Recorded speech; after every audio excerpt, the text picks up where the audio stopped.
ನಮಸ್ತೆ ಟಿವಿ 20 ಕನ್ನಡ ವಾಹಿನಿಗೆ ಸ್ವಾಗತ. ಕೆಆರ್ಪೇಟೆ ತಾಲೂಕಿನ ಅಕ್ಕಿಹೆಬ್ಬಾಳು ಹೋಬಳಿಯ ಗದ್ದೆಹೊಸೂರು ಗ್ರಾಮದಲ್ಲಿ ಅಬ್ಬರಿಸಿದ ಬಿರುಗಾಳಿ ಸಹಿತ ಭಾರಿ ಮಳೆಗೆ ಮಂಜುಳಾ ಎಂಬುವರ ವಾಸದ ಮನೆಯ ಮೇಲ್ಛಾವಣಿ ಸಂಪೂರ್ಣ ಕುಸಿದು ಬಿದ್ದು ಅಪಾರ ಹಾನಿಯಾಗಿದೆ. ಕೂಲಿ ಕೆಲಸ ಮಾಡಿ ಜೀವನ ಸಾಗಿಸುವುದರ ಜೊತೆಗೆ ಕಳೆದ ವರ್ಷ ಸುಮಾರು 5 ಲಕ್ಷ ಖರ್ಚು ಮಾಡಿ ನಿರ್ಮಿಸಿ ವಾಸವಿದ್ದ ಮಂಜುಳಾ ಅವರ ಕುಟುಂಬ ಸಂಜೆ 5 ಗಂಟೆ ಸುಮಾರಿಗೆ ಏಕಾಏಕಿ ಬೀಸಿದ ಬಿರುಗಾಳಿ ಹಾಗೂ ಗುಡುಗು ಮಿಂಚಿದ ಆರ್ಭಟದೊಂದಿಗೆ ಮಳೆ ಅಬ್ಬರಕ್ಕೆ ಮನೆಯ ಮೇಲ್ಛಾವಣಿ ಸಂಪೂರ್ಣವಾಗಿ ನೆಲಸಮಗೊಂಡಿದೆ.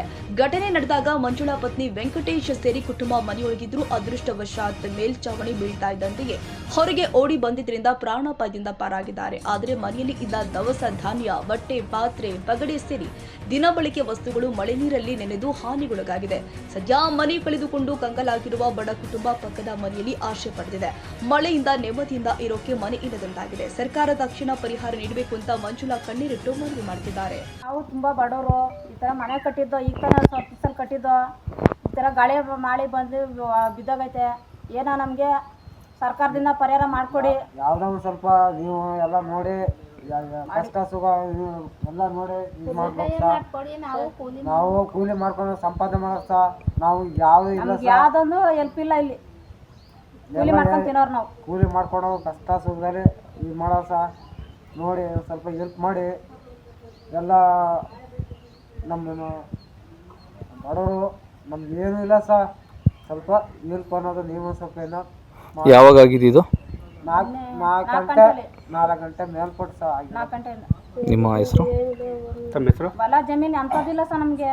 ಯಾವುದಿಲ್ಲ ಬರೀ ಕೂಲಿ ಮಾಡ್ಕೊಂಡು ತಿನ್ನೋದು ಅಷ್ಟೇ. ನಮ್ಮದು ಗ್ರಾಂಟ್ ಮನೆಗಳು ಕೊಟ್ಟವ್ರು ಅಷ್ಟೇ.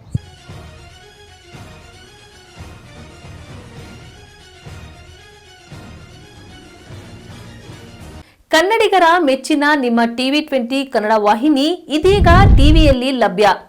ಕರ್ನಾಟಕ ಮತ್ತು ದೇಶ ವಿದೇಶದ 360 ಡಿಗ್ರಿ ಸುದ್ದಿ ವಿವರವನ್ನ ಪಡೆಯುವುದಕ್ಕೆ ಟಿವಿ 20 ವಾಹಿನಿಯನ್ನು ಲೈಕ್ ಮಾಡಿ, ವಿಡಿಯೋಗಳನ್ನು ಶೇರ್ ಮಾಡಿ, ಕಮೆಂಟ್ ಮಾಡಿ, ಸಬ್ಸ್ಕ್ರೈಬ್ ಮಾಡಿ. HCN ಕೇಬಲ್ 842 ನಂಬರ್ನಲ್ಲಿ ಹುಕ್ಕೇರಿ ತಾಲೂಕು ಹಾಗೂ ಸಂಕೇಶ್ವರದ ಸುತ್ತಮುತ್ತಲಿನ ಹಳ್ಳಿಗಳಲ್ಲಿ ಲಭ್ಯ. PCN ಕೇಬಲ್ 129 ನಂಬರ್ನಲ್ಲಿ ಹಾರುಗೆರೆ ಸುತ್ತಮುತ್ತಲಿನ ಹಳ್ಳಿಗಳಲ್ಲಿ ಲಭ್ಯ. ರಾಯಬಾಗ್ ಡಿಜಿಟಲ್ ಚಾನೆಲ್ ಕೇಬಲ್ 80ನೇ ನಂಬರ್ನಲ್ಲಿ ರಾಯಬಾಗ ತಾಲೂಕಿನ ಸುತ್ತಮುತ್ತಲಿನ ಹಳ್ಳಿಗಳಲ್ಲಿ ಲಭ್ಯ. UDCN ಕೇಬಲ್ ನೆಟ್ವರ್ಕ್ ಉಗಾರ ಸುತ್ತಮುತ್ತಲಿನ ಹಳ್ಳಿಗಳಲ್ಲಿ ನಿಮ್ಮ ಟಿವಿ 20 ಕನ್ನಡ ವಾಹಿನಿಯೂ ಲಭ್ಯ.